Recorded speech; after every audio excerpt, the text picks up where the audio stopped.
For 6 years, I helped keep our entire department running smoothly, until a new manager convinced everyone I was the problem. She got the promotion I'd worked toward, and had no idea what would happen after I left. My name is Karen Moore, and until recently I worked as a manager in Miami. When I joined the company 6 years earlier, the department barely worked. Projects slipped past deadlines, clients complained about slow responses, and nobody seemed responsible for keeping things organized. I didn't plan to fix the place. But over time I did. I started organizing project timelines, assigning clear responsibilities, and making sure our writers and editors were working from the same schedule. Small changes at first, then bigger ones. Within a year, things stopped falling apart. Within 3 years, clients were calling our department reliable. And eventually people stopped asking who should handle problems. They just came to me. If a schedule collapsed, someone would say, "Ask Karen." If a client was angry, my boss would bring me into the call. My boss, Richard Walker, even joked about it during one of my performance reviews. "Karen," he said, leaning back in his chair, "if something goes wrong in this department, everyone assumes you'll fix it." At the time I laughed. But it was true. I handled demanding clients like Kevin Mitchell, a banker working out of Austin, Texas. When his projects needed last-minute changes, I made it happen. I also coordinated major campaigns involving Brian Roberts, a corporate manager based in Atlanta, Georgia. He trusted me enough to contact me directly when something needed attention. Inside the office, I worked closely with Susan Taylor, one of our writers, and Helen Carter, the editor responsible for reviewing final drafts before anything went to clients. Between the three of us, most of the department's daily work ran smoothly. For years, the system worked. Then the company hired another manager. Her name was Deborah Evans. She arrived on a Monday morning with the kind of confidence people notice immediately. Within hours, she had introduced herself to almost everyone in the office. Deborah was friendly, energetic, and very good at conversations. During her first week, she asked a lot of questions about how our department worked. Since I had been there the longest, I ended up answering most of them. One afternoon, she stopped by my desk with a notebook in her hand. "Karen, right?" she said. "That's me." "I've been hearing your name all week," Deborah said with a smile. "Apparently you're the person who knows how everything works around here." I shrugged. "I've just been here a while." "Well," she said, opening the notebook, "maybe you can help me understand how these projects are organized." For the next 20 minutes, I walked her through our scheduling system. Which teams handled which tasks, which deadlines mattered, and which clients tended to create problems if things slowed down. She listened carefully and wrote everything down. When we finished, she smiled again. "Honestly," she said, "you're basically running this place." I laughed a little. "It just looks that way from the outside." At the time, I took it as a compliment. For the first few weeks, Deborah seemed like any other new manager trying to learn the system. She attended meetings, asked questions, and volunteered to help on several projects. My boss, Richard Walker, seemed impressed with her energy. And at first, nothing seemed unusual. Then small things started happening. The first one seemed like a mistake. One morning, I received an email from a client asking why a deliverable was late. Except the deadline they mentioned had never been part of the schedule. I checked the project board. The deadline had been updated the day before. The update came from Deborah. When I asked her about it later that day, she looked surprised. "Oh, I thought Richard mentioned the change to you," she said. "He didn't," I replied. "Huh," she said, frowning slightly. "That must have slipped through the cracks." It seemed like a simple miscommunication. But then something similar happened the following week. During a meeting about upcoming campaigns, Deborah mentioned that she had been helping manage some of my projects. I looked up from my notes. Helping manage them? I hadn't asked for help. No one had mentioned needing extra support. But Deborah kept speaking. "Karen's been handling a lot lately," she told the room. "So I've been stepping in on a few things to keep everything balanced." She said it casually, like she was doing me a favor. No one questioned it. At first I assumed it was just a misunderstanding. But over the next few weeks, the comments kept appearing. Little remarks during meetings. Small explanations to coworkers. "Karen's been juggling a lot. I'm helping take some pressure off her. I just want to make sure Karen doesn't get overwhelmed." None of those statements were accusations. But slowly, something in the office began to change. People started asking if I needed help with projects I had handled for years. One afternoon, my boss stopped by my desk. "Karen," Richard said, "how are you holding up with everything on your plate?" I looked at him confused. "What do you mean?" "Well," he said, "Deborah mentioned you might be stretched a little thin." That was the first moment something didn't feel right. Because I wasn't stretched thin. If anything, the department was running smoother than it had in years. But someone had started telling a different story. And slowly, people were starting to believe it. At first I thought it was just a misunderstanding. But a few weeks later, Helen Carter stopped by my desk before leaving for the day. She lowered her voice slightly. "Can I ask you something?" "Sure." Helen hesitated. Are you planning to step back from some of your projects? No, I said immediately. Why? She looked genuinely confused. Because Deborah told a few people you were getting burned out. For a moment, I didn't say anything. Burned out? That was the first time I had heard that word connected to my name. Helen studied my expression. You didn't know about that, did you? I shook my head slowly. No, I said. And suddenly the past few weeks started making more sense. The comments. The sympathetic looks during meetings. The sudden offers of help. Deborah hadn't criticized me. She hadn't argued with me. Instead, she had done something much smarter. She made it sound like she was protecting me, helping me, supporting me. And the more she helped, the more people started wondering whether I actually needed it. At the time, I still thought the situation could be cleared up. But about a week later, Richard Walker called a department meeting. Everyone gathered around the conference table. Richard stood at the front of the room and made a simple announcement. The company was opening a senior manager position to oversee our entire department. The role I had spent years preparing for. Richard explained that internal candidates could apply for the position immediately. Then he smiled. We have several strong people on this team, he said. So I'm looking forward to seeing who steps up. People glanced in my direction. Because for years, everyone had assumed that role would eventually be mine. I knew I would apply. What I didn't realize yet was that Deborah Evans had already spent months shaping the story that would decide who got the job. After that meeting, the atmosphere in the office changed. Not dramatically. No one said anything directly to me, but I could feel it. People were watching more closely. When the meeting ended, a few coworkers gathered near the conference table talking about the new senior manager position. I heard my name mentioned more than once. It made sense. I had been managing most of the department's projects for years. Even Richard Walker had joked about it during performance reviews. So when the position finally opened, everyone assumed I would apply. And I did. That same afternoon, I began working on my proposal.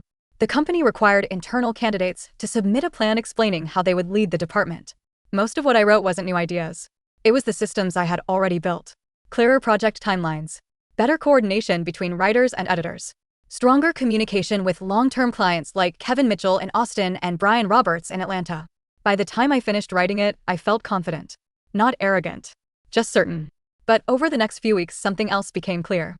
Deborah Evans was also preparing for that position. And she wasn't just submitting an application. She was shaping how the office saw both of us. During meetings, she began speaking more often about leadership. Not aggressively. Just small comments placed carefully into conversations. Departments work better when responsibilities are shared. Sometimes systems become too dependent on one person. We want to make sure no one gets overwhelmed carrying everything alone. Each comment sounded reasonable. But every time she said something like that, I noticed a few people glance toward me. One afternoon during a planning meeting, Deborah stepped in while I was explaining a project update. Karen's been handling a lot of these accounts for years, she said calmly. So I've been helping manage a few details to take some pressure off her. I stopped speaking because I had never asked for help with those accounts. But Deborah continued presenting the project information like nothing unusual had happened. When the meeting ended, Susan Taylor walked with me back toward our desks. That was weird, she said quietly. What part? The way Deborah jumped into your presentation. I shrugged. Maybe she just wanted to help. Susan looked uncertain, but didn't push the conversation further. A few days later, I decided to speak directly with Deborah. I found her in the break room late in the afternoon while she was making coffee. Deborah, I said, can I ask you something? She turned toward me with that same friendly expression. Of course. I've noticed you've been mentioning in meetings that I'm overwhelmed with projects. She paused for a moment. Then she gave me a sympathetic look. Oh no, did that come across wrong? I'm just curious where that idea came from. Deborah leaned against the counter. Well, you've been handling a lot for years, she said. I figured it would help if the team knew you didn't have to carry everything alone. But I never said I was struggling, I replied. I know, she said quickly. You didn't. She lowered her voice slightly. Sometimes people don't realize how much pressure they're under until someone points it out. The conversation suddenly felt strange. Because everything she said sounded supportive. Yet somehow it still made me sound like the person who needed help. I'm not overwhelmed, I said. Deborah nodded. Okay, she said gently. If I misunderstood, I'm sorry. Then she smiled again. I just want to make sure the department runs smoothly. On the surface, nothing she said was wrong. But the conversation left me unsettled. Because Deborah had managed to make the situation sound like concern instead of criticism. Over the next couple weeks, the promotion process officially began. Sharon Perez, the HR manager, sent out instructions for submitting leadership proposals. Several employees in the department applied, including Deborah. I noticed something else during that time. Deborah began spending more time in Richard Walker's office. Sometimes they met privately for 20 minutes. Other times they walked through project reports together. That wasn't unusual by itself. But when we had department meetings afterward, Deborah suddenly seemed very familiar with leadership discussions. She spoke confidently about restructuring responsibilities and improving communication. One afternoon, she said something that made the room go quiet. "We want a leadership style that prevents burnout," she explained. "No department should depend entirely on one person." Again, a few people glanced in my direction. That was when the realization finally hit me. Deborah wasn't trying to argue with me. She was building a narrative. A story where she appeared as the organized, calm leader stepping in to stabilize a department that had become too dependent on one exhausted employee. That employee being me. The strange part was how convincing it sounded. Because technically it was true that I handled a lot of responsibility. The difference was that it had never been a problem before. Until Deborah started explaining it that way. A few days later, Richard Walker sent me a message asking if I could stop by his office. I assumed it was about the promotion interviews. When I walked in, he motioned for me to sit down. "Karen," he said, folding his hands on the desk, "I want to talk about the leadership position." "Sure. You've done excellent work here over the years," he continued. I nodded. "Thank you." He leaned back slightly. "But leadership roles require more than just experience." Something about the tone of his voice made my stomach tighten. Because it sounded less like an interview. And more like someone preparing to explain a decision that had already been made. At that moment, I realized something uncomfortable. Deborah hadn't just been influencing how the office saw me. She had been influencing Richard Walker too. And if that was true, the promotion I had spent 6 years working toward might already belong to someone else. When Richard Walker called me into his office again the following week, I already had a feeling I knew how the conversation was going to end. Not because anyone had told me directly, but because the atmosphere in the office had shifted. Deborah had been leading more meetings. Richard had started asking for her input first during discussions. And people had begun speaking about new leadership direction like it was already decided. Still, a part of me hoped I was wrong. I sat down across from Richard's desk. He closed the door behind me. "Karen," he said, folding his hands together, "I appreciate everything you've done for this department." That sentence alone told me everything. Managers don't start conversations that way unless they're about to disappoint someone. "We've made a decision about the senior manager position." I nodded slowly. Richard continued. "After reviewing the proposals and considering the future direction of the department, we're moving forward with Deborah Evans for the role." For a moment, I just sat there. 6 years of work. 6 years of solving problems no one else even noticed. And the decision had taken less than a minute to explain. "I see," I said quietly. Richard seemed relieved that I didn't argue. "Deborah brings a fresh perspective," he continued. "Her leadership approach focuses on collaboration and balance." Collaboration and balance. I didn't interrupt him. He leaned forward slightly. "Karen, your contributions here are extremely valuable. The department relies on your stability." Stability. Then he said something that stayed in my mind long after the conversation ended. "We think you're strongest in a supporting leadership role."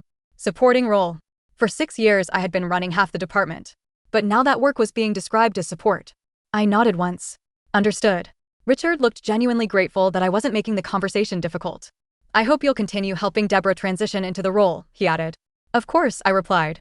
The meeting ended a few minutes later.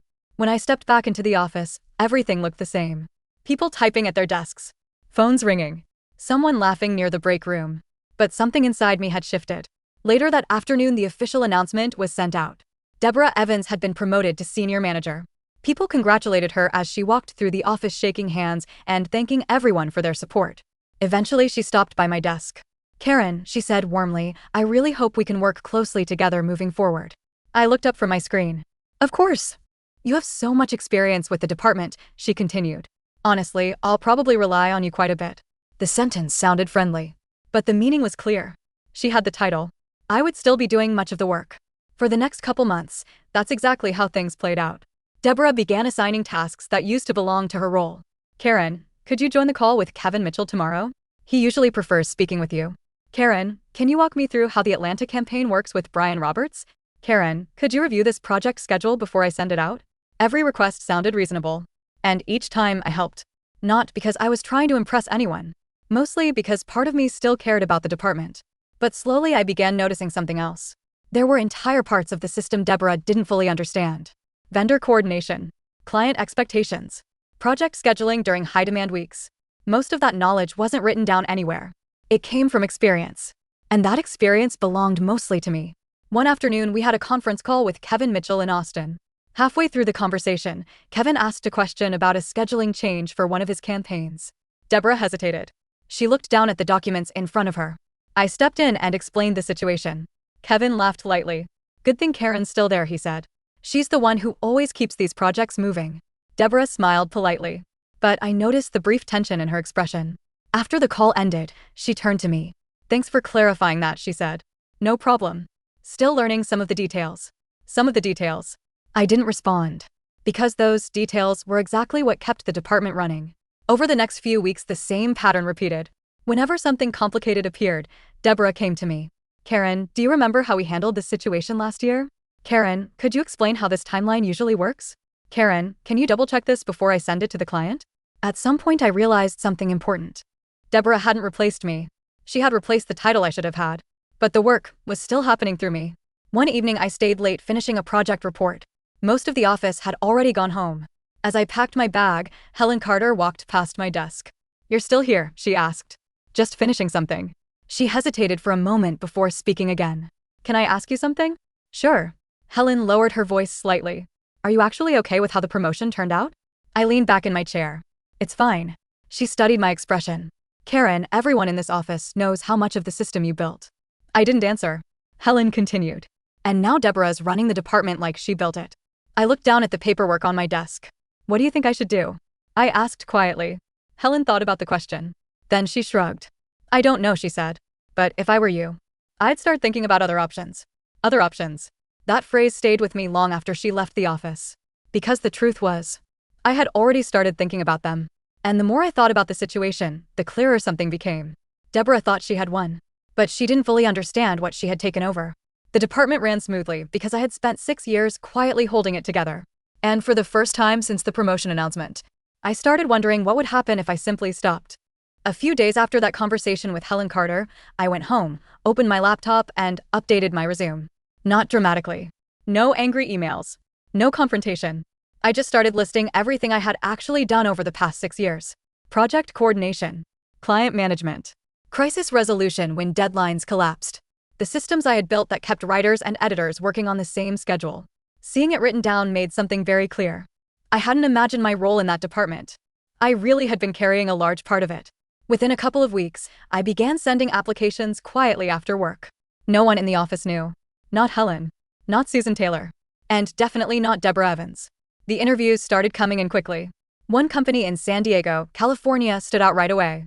Their team structure was smaller, and the responsibilities sounded almost identical to the work I had already been doing. The interview was with Linda Williams, a department manager there. About 20 minutes into the conversation, she stopped and looked at my resume again. Karen, she said, you're already operating at a senior leadership level where you are. I smiled slightly. It doesn't always look that way from the inside. Linda nodded. It rarely does. A few days later, she called back with an offer. Better salary. Clear authority over projects. And most importantly, a role that matched the work I had been doing for years. I accepted. The following Monday morning, I walked into the office like any other day. Same desk. Same conversations. Same quiet routine. Around noon, I knocked on Richard Walker's office door. Do you have a minute? He looked up from his computer. Sure. I sat down and placed the envelope on his desk. My 2-week notice. Richard blinked. You're leaving? Yes. He stared at the paper for a moment. What happened? I accepted another position. He leaned back in his chair. But things have been going well lately. That sentence almost made me laugh. Well enough, I said. Richard shook his head slowly. You're a big part of this department, Karen. I know. Then came the question managers always ask when they realize someone important is leaving. Is there anything we can do to convince you to stay? I thought about it for a moment. Then I shook my head. No. By the end of the afternoon, everyone in the office knew. Some people were surprised. Some quietly told me they understood. Helen stopped by my desk. You're serious? She asked. Yes. She smiled. Honestly, good for you. Later that day, Deborah Evans walked over. She pulled a chair beside my desk. I heard the news, she said. Yeah, that's unexpected. New opportunity. She looked thoughtful. Well, losing you will definitely make things harder for the department. I almost smiled at the irony. For months, she had been building the idea that I was overwhelmed. Now suddenly my absence was a problem. I'm sure things will work out, I said. But the next 2 weeks revealed something interesting. Without realizing it, Deborah had been depending on me far more than she admitted. She came to my desk constantly. Karen, do you know where the vendor documentation is stored? Karen, how do you usually handle Kevin Mitchell's quarterly requests? Karen, can you explain how the Atlanta project timeline works? I answered the questions. I wasn't trying to sabotage anyone. But I also stopped doing something I had been doing for years. I stopped quietly fixing problems before anyone else noticed them. If a scheduling issue appeared, I forwarded it to Deborah. If a client had a complicated request, I let her handle the response. It wasn't revenge. It was simply no longer my responsibility. One afternoon, Deborah called my desk. "Karen, this timeline looks wrong." I noticed. "Do you know how to fix it?" "You're the senior manager," I said calmly. "I'm sure you'll figure it out." There was a long pause. "Right," she said. My last day arrived 2 weeks later. I packed the few things from my desk into a small box. A notebook, a couple pens, a coffee mug someone had given me years earlier. Helen stopped by again as I was leaving. "So this is it," she said. "Looks like it." She glanced around the office. "Part of me is curious how long it takes before things start falling apart." I laughed. "It probably won't." But the truth was, I wasn't completely sure. I walked out of the building that evening feeling something unexpected. Relief. Not anger. Not revenge. Just relief. A few months later, I was settled into my new job in San Diego. The work made sense. People understood my role. When something complicated happened, my boss asked for my input instead of assuming I would quietly solve it in the background. Then one evening, I received a message from Michael Miller, one of my old coworkers. "Things are interesting here," he wrote. I asked what he meant. His reply came a few minutes later. "Since you left, a couple projects have slipped. Kevin Mitchell moved one of his campaigns to another firm. Management's talking about restructuring the department." I read the message twice. Not because it surprised me, because it confirmed something I already knew. Deborah hadn't destroyed the department. But once the person quietly holding everything together was gone, the cracks started showing. The strange thing is, I didn't feel happy about it. Just validated. For years, I believed success meant fighting harder, proving your value, exposing people who take credit for your work. But leaving taught me something different. Sometimes the strongest move isn't confrontation. Sometimes it's absence. Deborah got the promotion she wanted, the title, the authority. But she also inherited the responsibility of a system she never really understood. And for the first time in 6 years, none of that responsibility belongs to me anymore. Still, I think about it sometimes. Some people tell me I should have fought harder, documented everything, reported the rumors. Maybe they're right. Maybe Deborah got away with it. But maybe the consequences are already happening. I didn't destroy her career. I didn't sabotage the department. I simply stopped being the invisible support system she built her success on. And in the end, that turned out to be enough.